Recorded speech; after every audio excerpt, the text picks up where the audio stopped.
Pour ne rien manquer, abonnez-vous maintenant. Les vraies voix Sud Radio, le coup de projecteur des vraies voix. Et donc, selon une étude du cabinet WTW, le taux d'absentéisme au travail a encore augmenté en 2022. Il touche donc 5,3% des salariés contre 4,9% en 2021. Un phénomène qui s'accentue depuis la fin de la pandémie, forcément, et qui se répand dans tous les secteurs d'activité et toutes les classes professionnelles. Oui, Cécile, dans tous les secteurs d'activité, ça touche tant le commerce que l'industrie, ça touche tant les ouvriers que les cadres. Alors, est-ce que pour vous, la hausse de l'absentéisme, c'est dû au rapport que vous entretenez, vous, avec votre travail? Est-ce que pour vous, le travail, c'est alimentaire, pour payer les factures? Est-ce que c'est un plaisir, vous y allez en chantant? Ou est-ce que c'est une souffrance? Venez nous le dire au 0826 300 300. Ouais, en tout cas, pour cette question que l'on vous pose, vous dites que c'est plutôt alimentaire à 51% et souffrance 30%. Donc, on vous attend au standard. Notre invité, Romain Ben David, bonsoir, merci d'être avec nous. Bonsoir. Directeur de l'expertise corporate chez IFOP et expert associé à la Fondation Jean Jaurès, et vous avez mené cette étude avec Sabéa Bouchakour. Merci. En tout cas, on va revenir vers vous dans quelques instants. Philippe, justement sur ce taux cette hausse de l'absentéisme due certainement au Covid, qu'est-ce qu'on peut en dire aujourd'hui? Cécile, si vous me permettez une ineptie de plus, tout à l'heure j'ai lu un portrait du pervers narcissique et on indiquait qu'il fallait s'éloigner de lui sur le plan professionnel, et j'ai reconnu certains traits de ma personnalité. Ça m'inquiète. Non, mais pour répondre beaucoup plus sérieusement, j'ai évoqué tout à l'heure que bien sûr la passion professionnelle chez moi est fondée sur l'exigence alimentaire et le plaisir.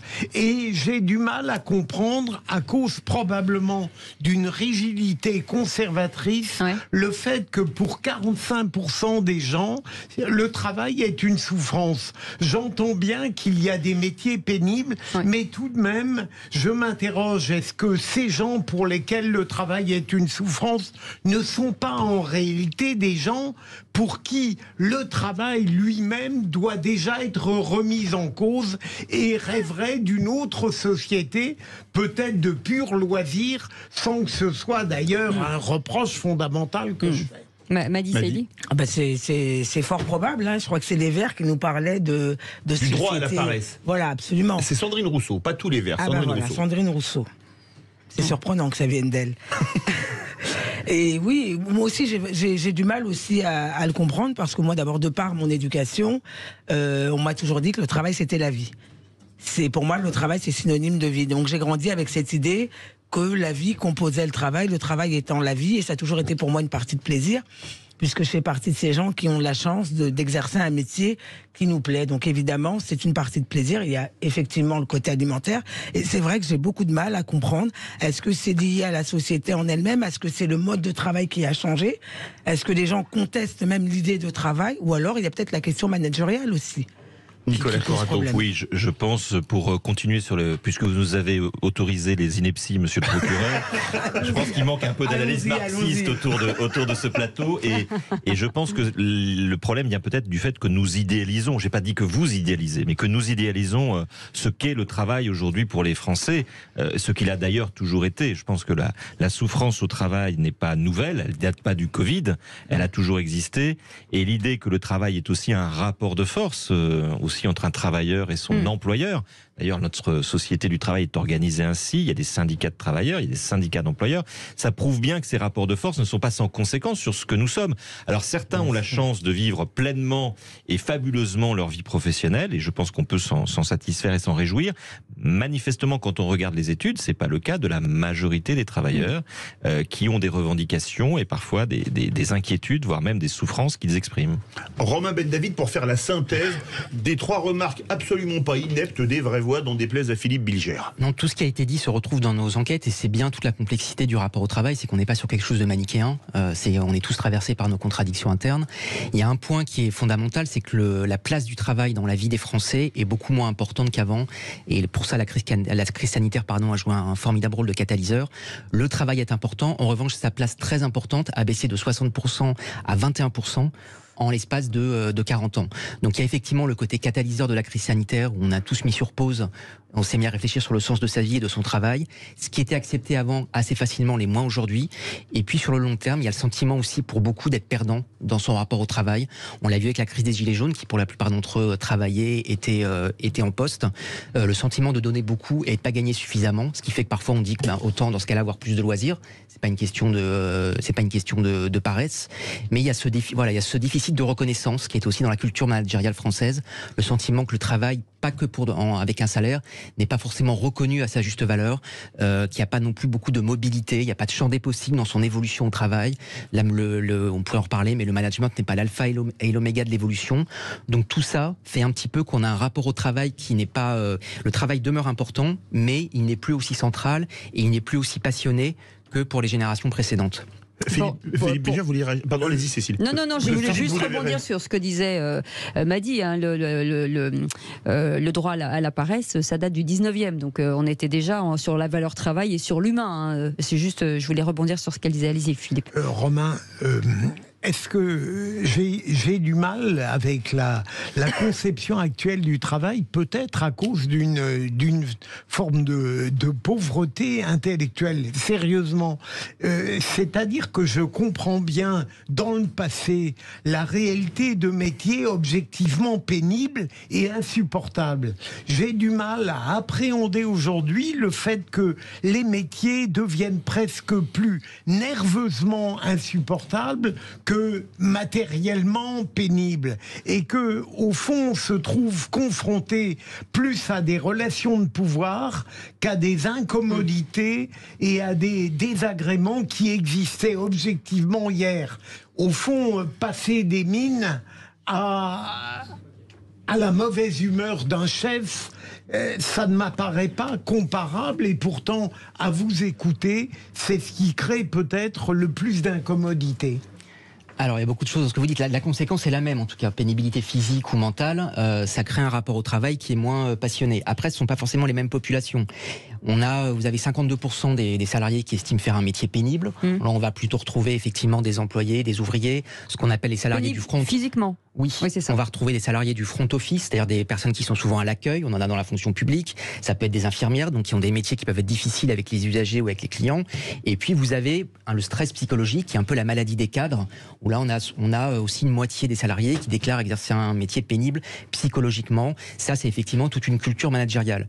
Mais il faut pas trop être pessimiste non plus. La plupart des Français, on a 75% des Français qui sont satisfaits de leur situation professionnelle. En surface, il n'y a pas vraiment de problème avec le travail. Quand on creuse un peu plus en profondeur, effectivement, c'est là où on va trouver des points qui fait que cette pénibilité a toujours existé.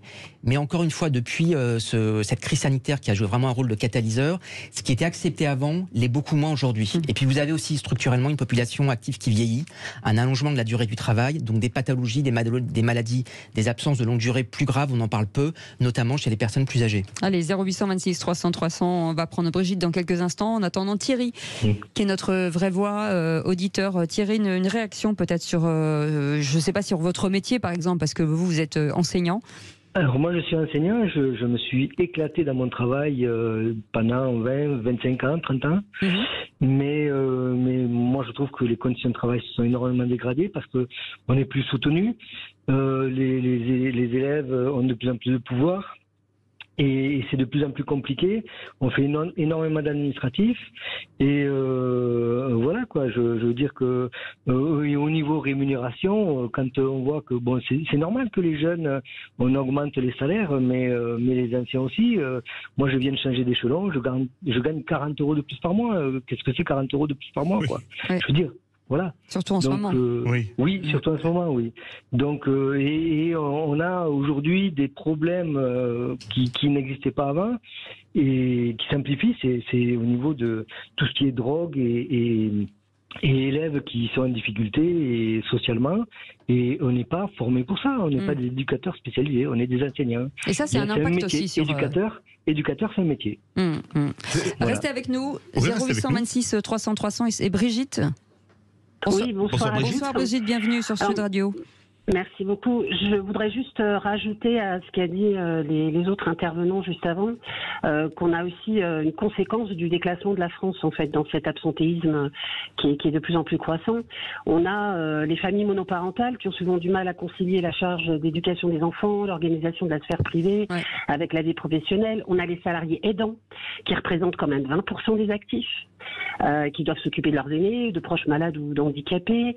On a d'autres éléments d'explication aussi qu'on peut trouver dans la rigidité de l'organisation du travail, le manque de perspective et puis la perte du bon sens de façon plus générale au travail, Brigitte. et qui amène à une banalisation de l'absentéisme.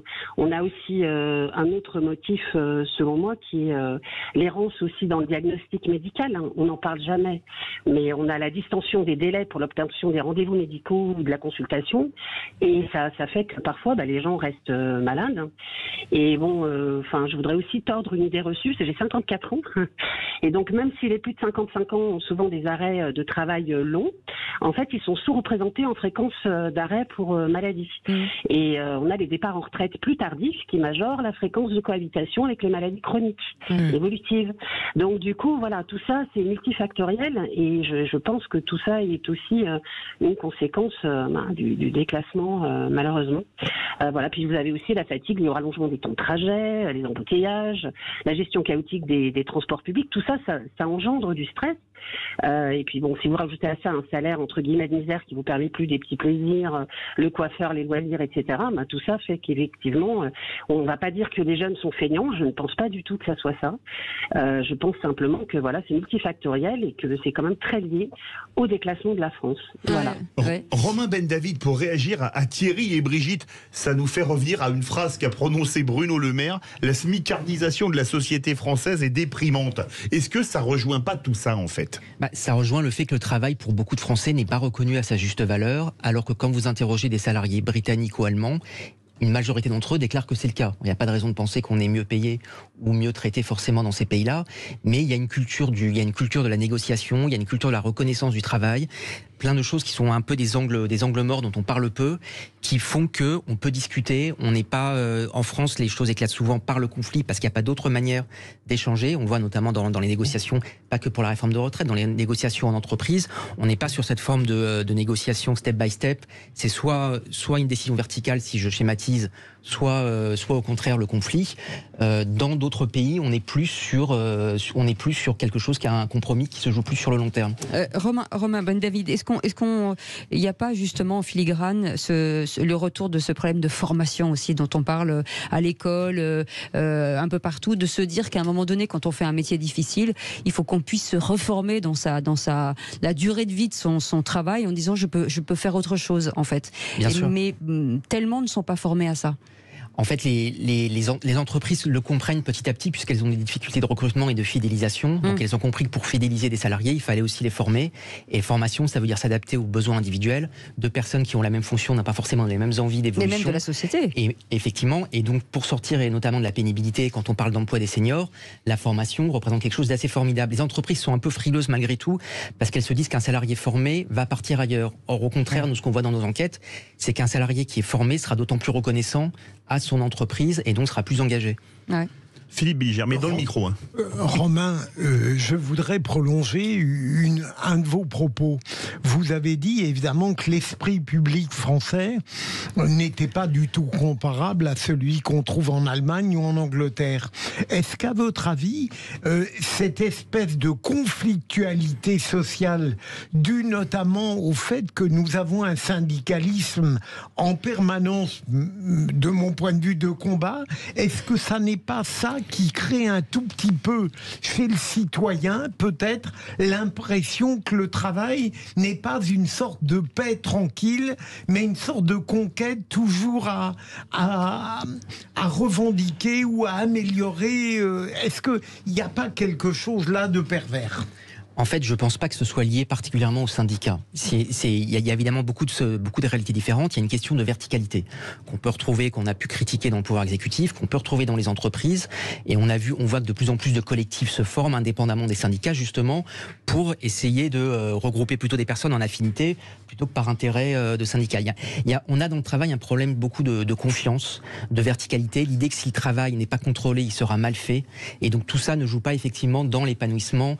C'est encore une fois, une généralité, mais ne joue pas dans l'épanouissement des salariés. Et on retrouve un peu la même chose au niveau politique, avec cette critique de la verticalité du pouvoir.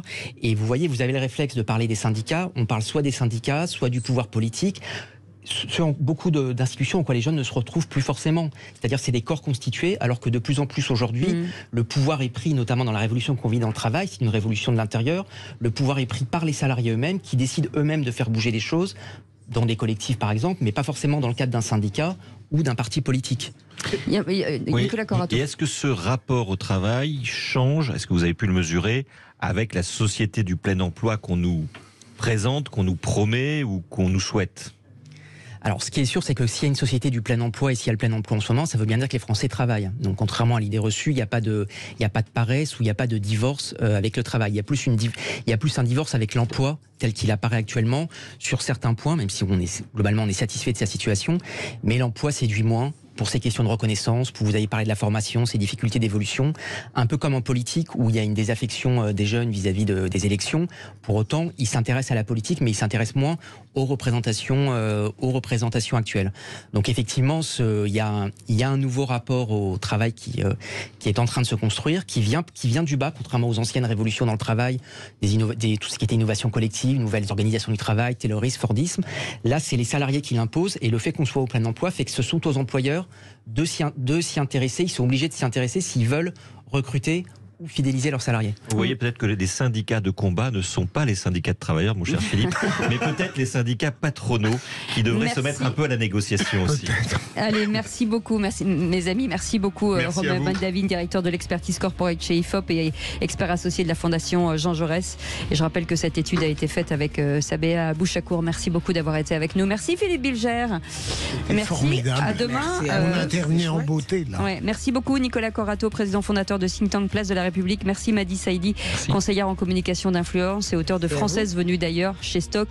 Vous étiez bien meilleur que ceux du vendredi, peut-être moins bien que ceux de demain. C'est ça, ouais, j'essaie de faire le manager, mais j'arrive pas du tout.